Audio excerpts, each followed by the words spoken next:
മൈനാഗപ്പള്ളിയിൽ മത്സ്യവിൽപ്പനശാലയിൽ മോഷണം. ജീവനക്കാർ പുറത്തുപോയ സമയത്ത് കടയിലെത്തിയ വയോധികൻ പണം കവർന്നു. കടയുടമ CCTV ദൃശ്യങ്ങളടക്കം പോലീസിൽ പരാതി നൽകിയിരിക്കുകയാണ്. ഈ വാർത്തയോടുകൂടി ക്രൈം ഫയൽ ഇവിടെ അവസാനിപ്പിക്കുന്നു. വീണ്ടും നാളെ.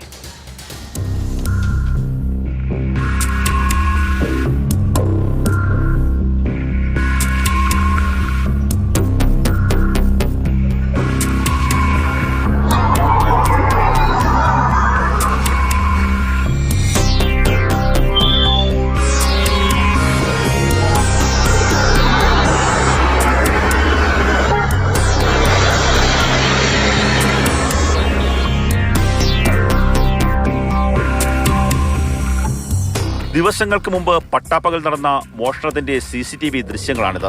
സംഭവ സമയം കടയിലെ ജീവനക്കാർ പുറത്തുപോയിരിക്കുകയായിരുന്നു. കച്ചവടത്തിൽ നിന്ന് ലഭിച്ച പണം ഒരു ബക്കറ്റിലാണ് സൂക്ഷിച്ചിരുന്നത്. ലുങ്കിയും ഷർട്ടും ധരിച്ച വയോധികൻ മീൻ വിൽപ്പനശാലയിലേക്ക് എത്തി. പരിസരത്ത് ആരുമില്ലെന്ന് ഉറപ്പാക്കിയ ശേഷം പണം കവർന്ന് മടങ്ങുകയായിരുന്നു.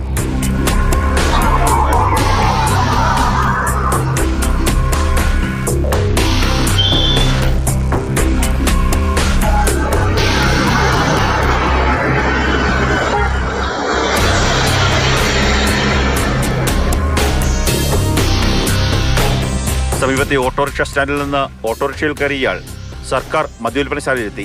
അതിനുശേഷം ഓട്ടോ ഡ്രൈവർക്കും പണം നൽകാതെ മുങ്ങി.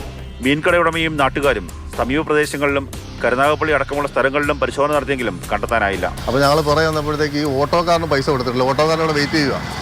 ഓട്ടോക്കാരന് പൈസ തരാൻ ഇവിടെ ലാസ്റ്റ് അരമണിക്കൂർ വെയിറ്റ് ചെയ്തിട്ട് ഓട്ടോക്കാരന് തിരിച്ചു വന്നിട്ട് ഞങ്ങളെല്ലാം അവിടെ നോക്കിയിട്ടൊന്നും കാണുന്നില്ല. അവിടെ എല്ലാം ബിവറേജിൻ്റെ ഭാഗത്തും പിന്നെ റെയിൽവേ സ്റ്റേഷന് കരുനാഗപ്പള്ളി മിക്കവാറുള്ള പിന്നെ ബാറിലൊക്കെ ഞങ്ങൾ അന്വേഷിച്ച് ആളിനെ കിട്ടിയിട്ടില്ല.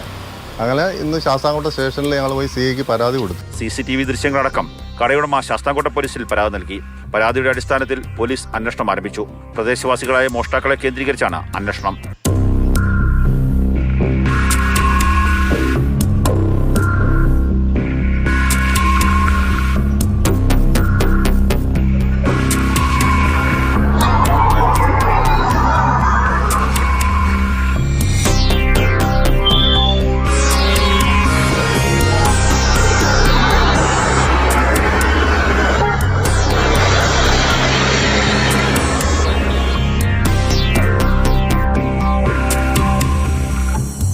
മാതൃഭൂമി ന്യൂസ്, കൊല്ലം.